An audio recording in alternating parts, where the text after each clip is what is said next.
आइए दोस्तों, मैं कमलेश पटेल वेलकम एकेडमी के यूट्यूब चैनल पर आपका स्वागत करता हूं।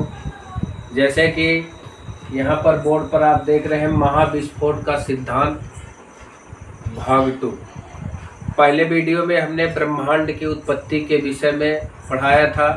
आज हम लोग पढ़ने वाले हैं कि ब्रह्मांड की जो उत्पत्ति है ये किस प्रकार से हुई है, और ब्रह्मांड की उत्पत्ति में खगोल शास्त्रियों ने अपना अपना मत दिया है, लेकिन जो सर्वमान्य मत है, जो प्रचलन में सबसे ज़्यादा है, जिसे सबसे ज़्यादा मान्यता प्राप्त है, वो है बिग बैंग थ्योरी।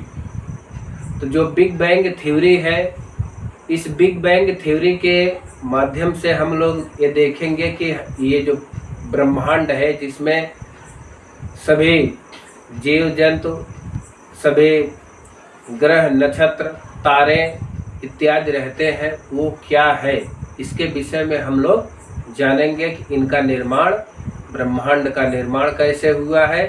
तो ब्रह्मांड के निर्माण की प्रक्रिया में सबसे पहले जो बिग बैंग थ्योरी है, जिसके प्रतिपादक जॉर्ज लेमेंटेयर हैं।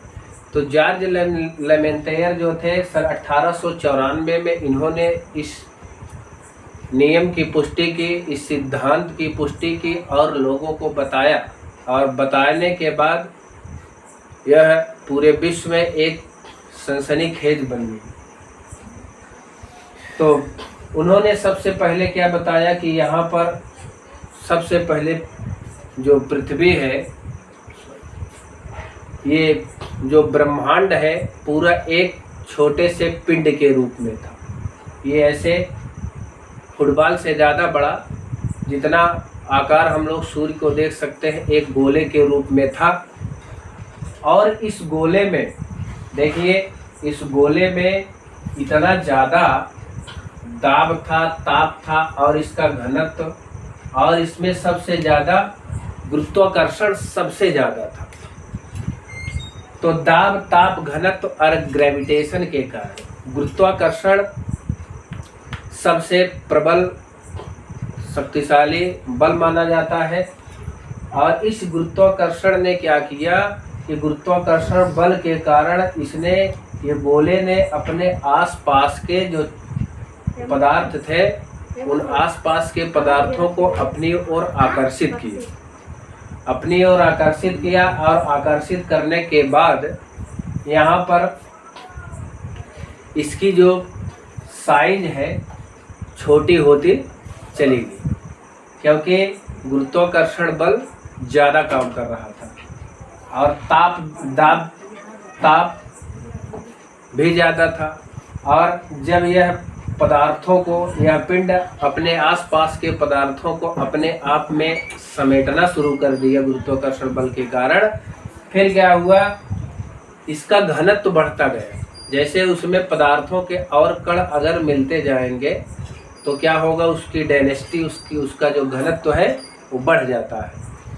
तो इसका घनत्व अधिक हो गया, ग्रेविटेशन जो गुरुत्वाकर्षण बल है ये और प्रबल होता गया।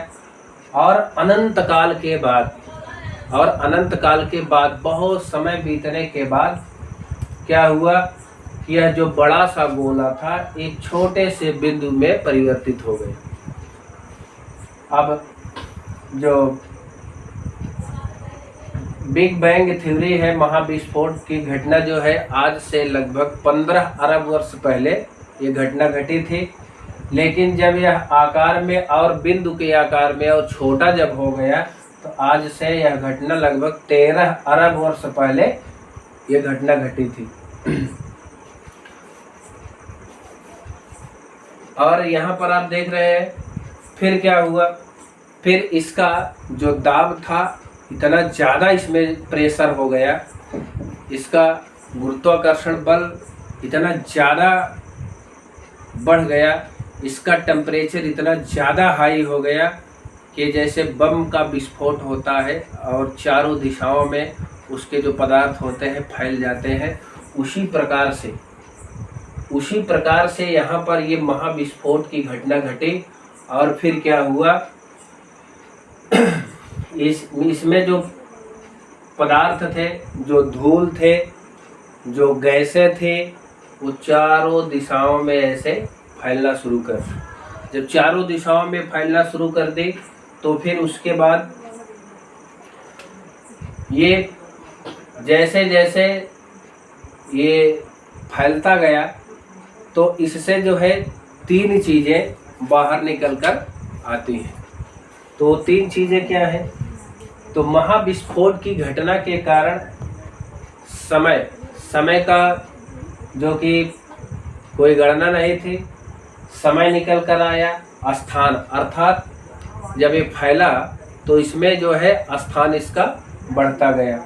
और फिर पदार्थ का भी निर्माण हुआ।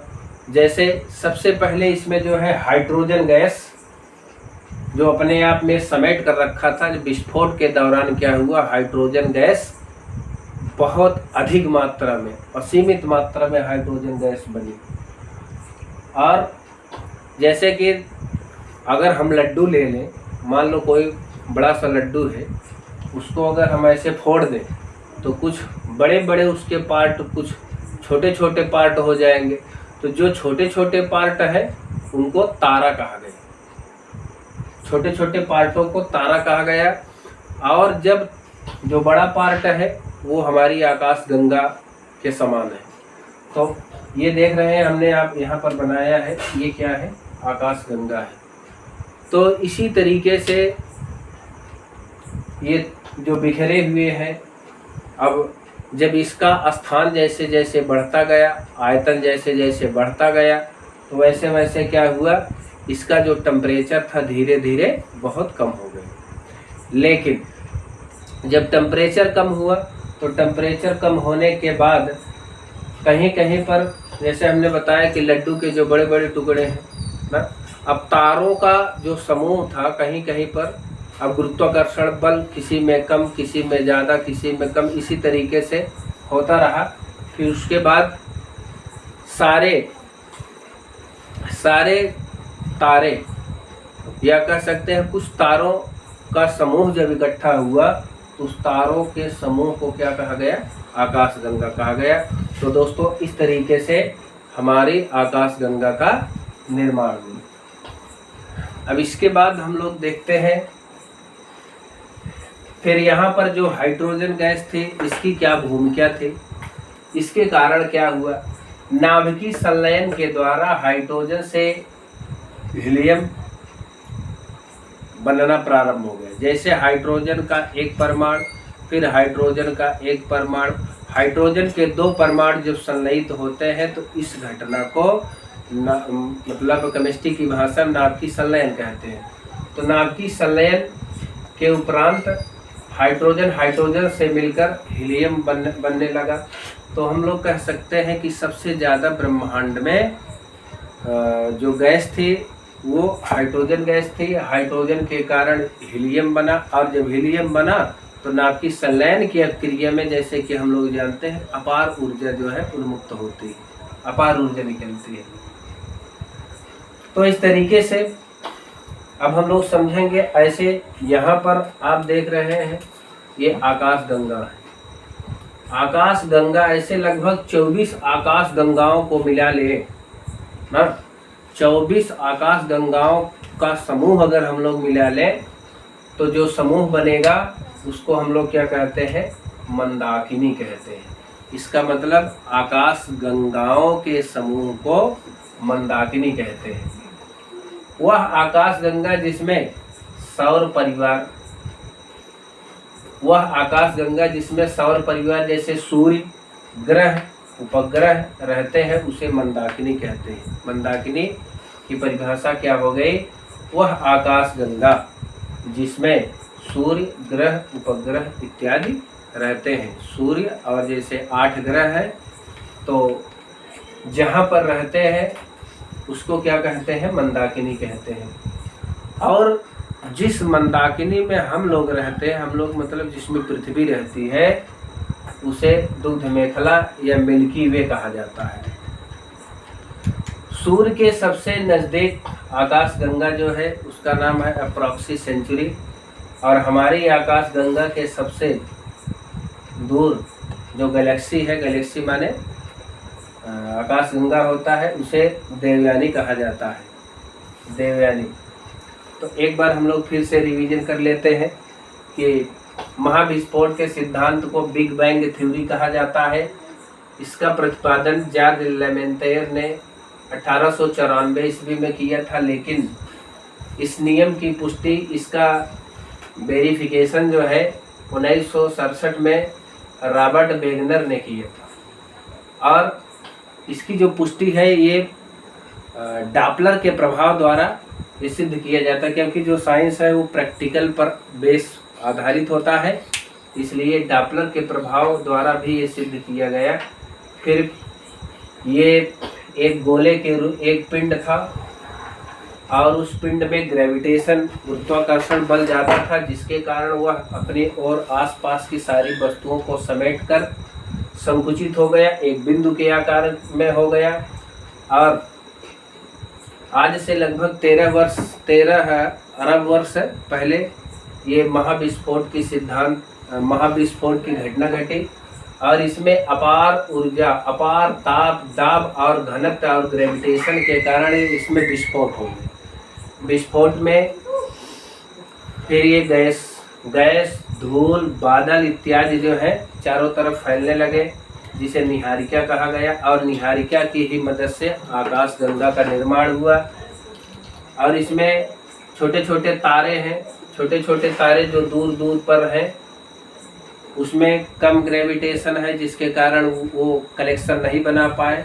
और जहाँ पर घनत्व ज़्यादा हो गया वो आकाश गंगा का रूप धारण कर लिया। अब आकाश गंगा में इस महाविस्फोट की घटना में 3 चीज़ें निकल कर है: समय, स्थान और पदार्थ। स्थान मतलब ये जो ब्रह्मांड है इसका विस्तार लगातार हो रहा है, और कुछ समय के बाद ये महाविस्फोट की घटना जो है, कुछ समय के बाद क्या होगा, ऐसा वैज्ञानिक लोग मान रहे हैं कि ये जो है फिर सिमट कर नष्ट हो जाएगा ब्रह्मांड। फिर इसमें जो गैस बनी वो हाइड्रोजन गैस है। हाइड्रोजन गैस नाभिकीय संलयन के द्वारा हाइड्रोजन परमाणु से मिलकर हीलियम बनता है, जिसके कारण अपार ऊर्जा का निर्माण होता है। लगभग 24 आकाश गंगाओं को मिलाकर हमारी मंदाकिनी बनी है। वह आकाश गंगा जिसमें सौर परिवार जैसे सूर्य, ग्रह, उपग्रह रहते हैं उसे मंदाकिनी कहते हैं। हमारी मंदाकिनी को दुग्ध मेखला कहते हैं। सूर्य के सबसे नज़दीक जो आकाश गंगा है उसको अपराक्सी सेंचुरी कहा जाता है। हमारी आकाश गंगा के सबसे दूर गैलेक्सी को देवयानी कहते हैं। दोस्तों, अगर यह वीडियो आपको अच्छा लगा हो तो प्लीज़ मेरे चैनल को सब्सक्राइब करें और इस वीडियो को अपने दोस्तों में शेयर करें। जय हिंद।